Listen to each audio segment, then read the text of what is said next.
Thank you so much for coming here, ma'am. बहुत सारे ख्याल आपके दिमाग में आ रहे होंगे. Your first thought. It's very difficult. These sort of occasions are very, very difficult to put in words. It's very heart-wrenching. These kind of sacrifices cannot be quantified in any words. The families are going to live with it. Some of them I've met. I can only say that we are very fortunate. We live in a country which is very, very fortunate to have such brave sons. We're very fortunate. Over the last few weeks, you have been meeting families regularly. We have seen those images in which you have been very overwhelmed when you met them. Do you think a grateful nation, what can we do really? I'm not sure whatever we do is going to be sufficient, but we can never afford to forget. We can never afford to forget any of the families which have come here.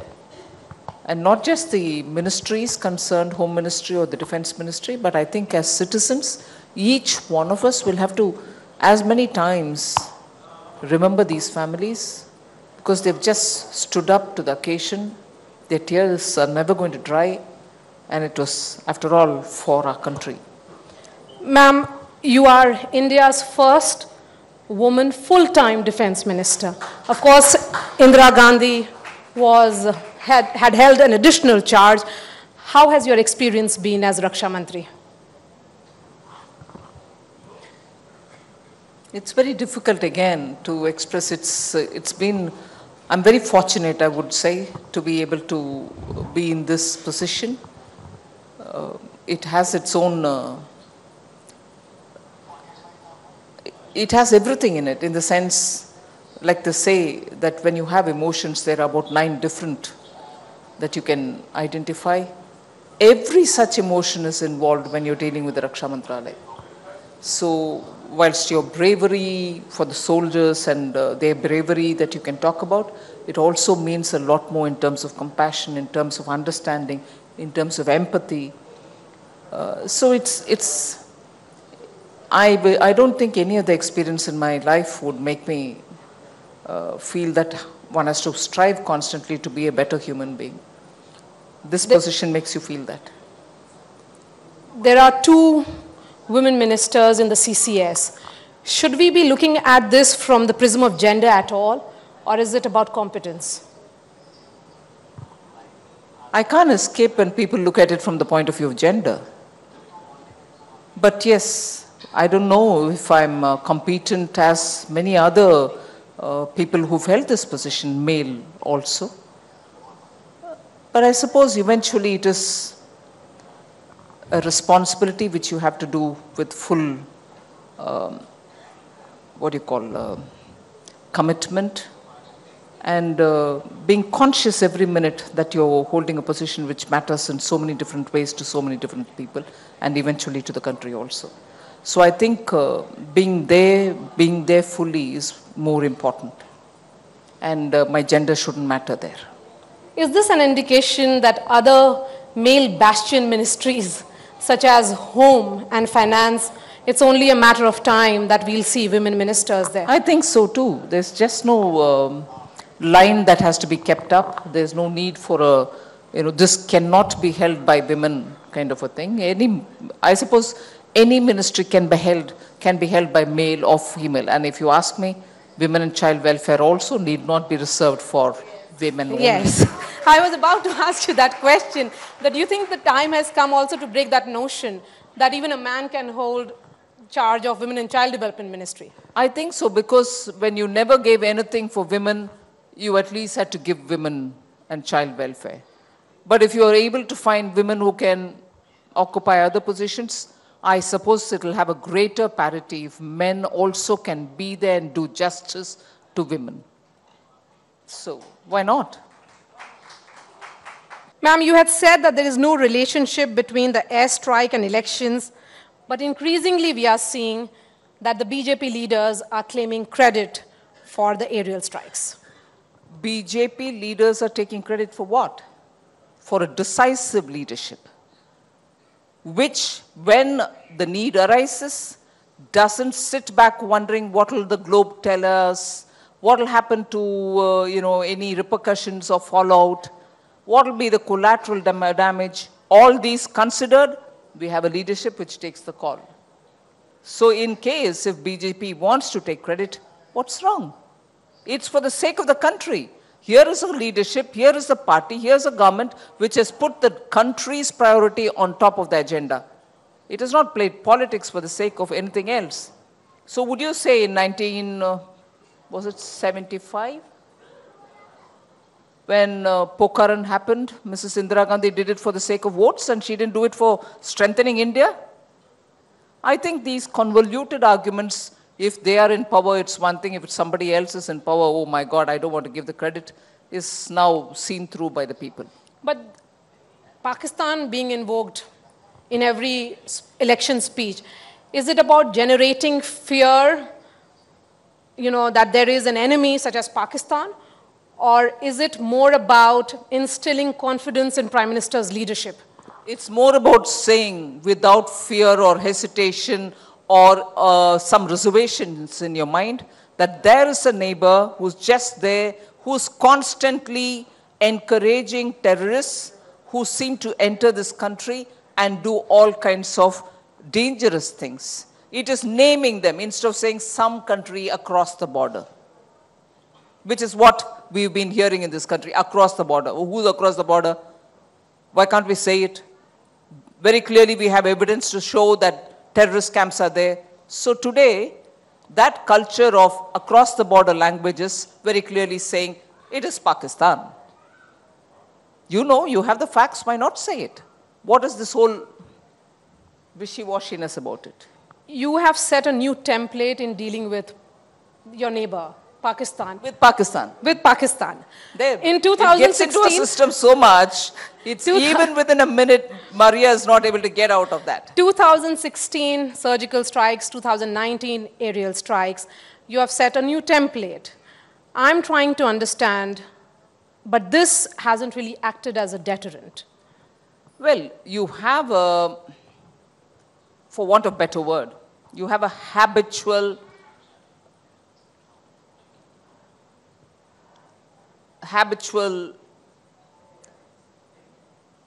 someone who breaks the law or international understanding with impunity, a habitual breaker of law, that is Pakistan, repeatedly uses non-state actors to propagate violence, distances itself saying, we've not done it, our men in uniform have not done it. But that has been supported by the men in uniform in Pakistan is now globally known. So, for a country which repeatedly violates international norms of bilateral relationship or interstate border related matters, you have a fact before you. So, by repeatedly naming them and repeatedly isolating them in international fora, we are only telling Pakistan, sorry, we are not any longer going to sit and watch you. Fail in your own promise. Every incident has seen Pakistan say, no, we'll take care of it, give us the proof, we'll make sure such things don't happen, but we don't have any camps. You give the proof, you wait, they don't act. Haven't you seen that happening repeatedly? Even this time in Pulwama. The group which has done it sits in Pakistan and claims it. But Pakistan's government says, no, it's not us. So, by repeatedly naming and also isolating them in the international fora, you're only making it obvious. You had said that Bofors brought Congress down, Rafael will bring Modi back. But increasingly, in electoral discourse, Rafael is not being discussed. It is about Main Bhi Chaukidar. Which is very clearly that Rafael was not a corrupt case at all, which was that Rafael was being whipped up for false propaganda and for fakery, which means Rafael from the beginning they knew was nothing at all which will rise as an allegation. And therefore, now with Supreme Court, CAG, Parliament, everybody having answered it, it's died down. Not a natural course. They would have appeared to be absolutely foolish if they kept talking about it. So they've now moved over to talk about Chaukidar. Talking about maybe Chaukidar, since you have come from that event that was held of the Prime Minister, that maybe Chaukidar, the opposition says that that is what the government has given to the country. That you are trying to talk about nationalism, national security, not as much as important issues such as jobs. You have been a commerce minister yourself, ma'am. Yes. And I think they are partly right. That's what we've given this country, is to make every citizen feel that each one of us are a Chaukidar to the national resources. We shall not allow people to loot national resources. We shall not allow people take taxpayers' money with impunity and sit with it. We shall, each one of us, perform with such honesty that this country's natural resources or the taxpayers' monies will be spent on the right thing. So like the Prime Minister rightly said today, Chaukidar is not that each one of us wear a topi, have a lathi in a hand and blow the whistle with a badge or something. It's more the spirit that all of us are trustees of this country's property. We may as well behave like one. We have to take care of it rather than loot it. That's the spirit which the Prime Minister is pushing ahead in this campaign. And all of us are extremely proud to associate ourselves with it. For the first time in this country, we have given a totally corruption-free government. And therefore, living up to the promise that we've given, we will give a clean administration. So that's what has been given. And that is why it is important. But Rahul Gandhi says that Prime Minister is Chaukidar of rich Indians who fled the country. Rahul Gandhi has also been calling the Prime Minister a chore. And I do not want to miss even one occasion to say two things each time he says this. Each time he calls the Prime Minister a chore, Chaukidar chore hai, when he says that, I want each one of us to remember two things. One, he has till today not shown any worthy proof to say what wrongdoing the Prime Minister has done, but goes on calling him Chaukidar chore hai. And who is this? Who himself is out on bail. Out on bail, not on a political matter. You know, sometimes when you protest, political disturbance happens, and therefore the government in power, which is, let us say, assume on a different political platform, arrests you, puts inside for a protest. 144 section is in place. You're not supposed to go and do protest, but you protested. Therefore, you were arrested. That's a different thing. Arrested and given out on bail, that's a totally different thing. Here, and I wish Maria, and I wish many senior colleagues of yours from this very eminent channel, if ever, like the way you have now with me, have a conversation with the Congress President. Please ask him, yes, what is it that you're out on bail on? What's the offense? Then you'll know the offense is exploiting and misusing public money to move to whatever the allegation says, into his own trust or whatever. In other words, financial misconduct. And he is calling somebody a chore on whom there's not even an FIR. Not today, since the time he's been in public life. Sheer audacity and brazenness. Chaukidar stole the jobs of people. That's what he says. He says Chaukidar gave 30,000 to some particular individual. Please give us proof. Show us something initially. So kahani, you go on saying, thinking that people will listen to you, is proven completely wrong. And I don't know whoever is advising the Congress President, he's not doing them, they are not doing a favor to Congress President. It's just not done. A responsible party's president, I would have thought, will do a lot more homework before he talks. But the question of jobs, since Yes, you have been the Commerce Minister. Absolutely. On jobs, I think there's been a lot of debate, some of which is very important for us to understand. It's not just today. This country never collected data on anything other than formal jobs. organized sector jobs. And that itself is a limitation.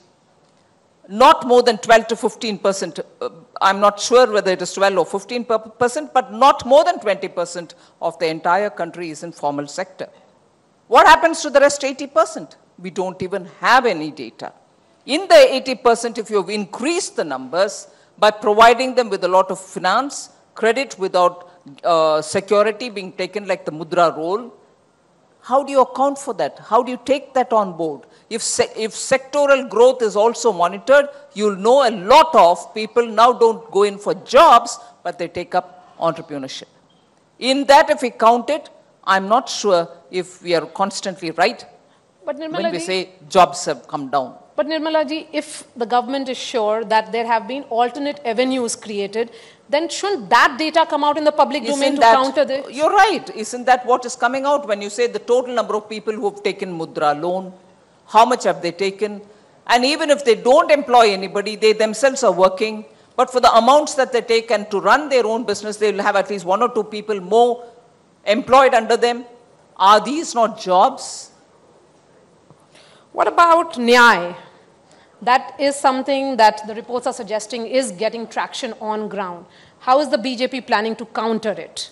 The traction is because rightly in the media you want to give level playing field. You know, the Prime Minister is announcing so many schemes. So we should be fair to give the false equivalents. Give something even for the opposition. They are saying something is being propped up. So give them space and give them the traction. But please do ask them. Please do ask them.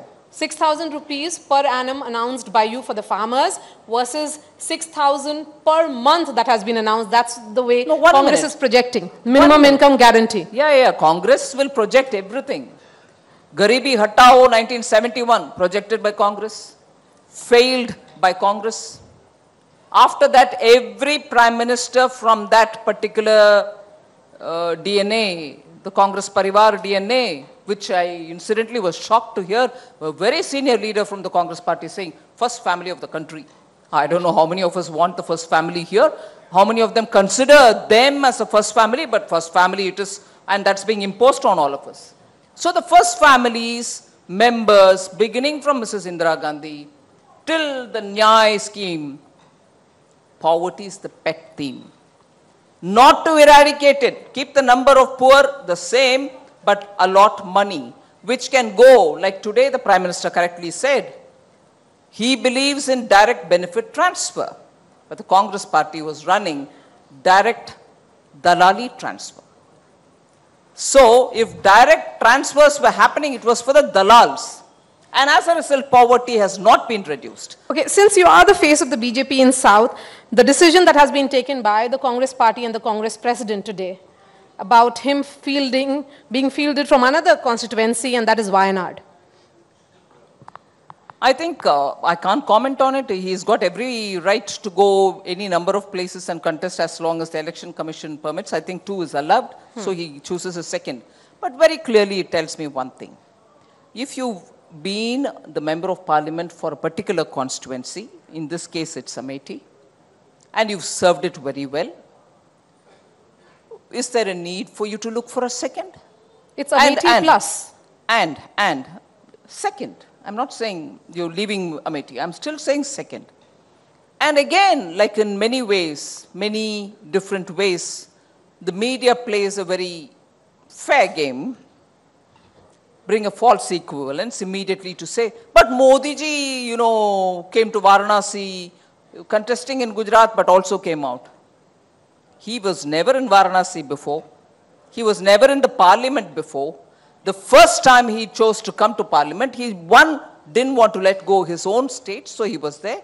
And also because he was going to have to contest from the point of view, because at that time, what was the argument? Oh, Gujarat might accept him, the rest of the country may not. He proved that the rest of the country also will accept him. So he came out and proved. Now, but you have been in your constituency for 3 terms or 4 terms. Why would you want a second constituency? You, after all, proving yourself in the constituency in which you already been in the parliament. So this false comparison, comparing, looking for a second seat. No one questions his right. He can always choose. But to compare it with Modi ji, I'm sorry, it doesn't work. Ma'am, there are different versions emerging on the issue of MI-17 crash on 27th of February in Budgam. One version is that it is a case of friendly fire. What is the MOD's opinion? I don't think I'll want to give an opinion, even if I have one in public here. These are things which the armed forces themselves will disclose at some time. Ma'am, you're concentrating largely on South India. There is an alliance that has been forged in Tamil Nadu. But don't you think that it weighs heavily against the rainbow coalition that you have worked out? Maria, but what gives you the feeling that I'm concentrating on the south? I was in Gurgaon this morning. I went over to Karnataka. Then I also went over to, parts of Rajasthan. I keep moving everywhere. I don't particularly concentrate. Talking about Tamil Nadu in particular, the rainbow coalition. I'm not even. I'm concentrating on Delhi. I am the Prabari for Delhi for the Lok Sabha election. Will we be seeing you contest these elections? No. That's very clear. Last question to you, and this is a question that we ask politicians because what's your assessment for 23rd? Well, didn't you quote me by saying, you said when you talked about Rafael, that Bofors brought them down, Rafael will bring us back. Rafael will bring us back. Rafael, together with many other things that has been done in the last 5 years, will bring us back. Modi will become Prime Minister again in 2019. Nirmala Sitharaman, thank you so much for your time here. Thank you.